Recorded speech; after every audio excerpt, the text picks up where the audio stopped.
Great day, everyone! In this vlog, I want to share with you my experiences during our week 1 session on Certified Voice Artist Program or CVAP Batch 27.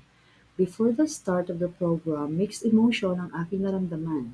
Nakaka-excite dahil ma-experience ko ulit yung saya na mag-attend ng training align sa passion ko at makakakilala ako ng isang grupo ng mga taong kaparehas ko na may pagmamahal sa pagboboses. At nakakakaba dahil alam kong marami ang nakaabang ng mga tasks.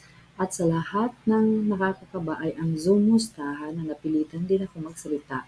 Mahirap para sa isang introvert na katulad ko, yung hindi pa talaga ako at ease na nasa akin yung spotlight. Naghahanga ko at nagiging nonchalant. Isang araw yon na punong-puno ng pangaral sa buhay at mga kwentong nagbigay ng inspirasyon sa akin para magpatuloy. Sobrang na-appreciate ko ang mga discussion nila Sir Navi at Papa Len patungkol sa Sikap Mantra, Culture, Mission, and Vision.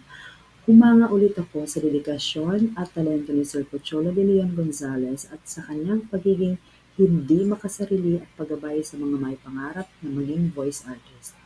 Pasasalamat naman at paghanga naman ang aking pinapaabot sa mga hosts ng Week 1 session who made the whole session seamless and very interactive.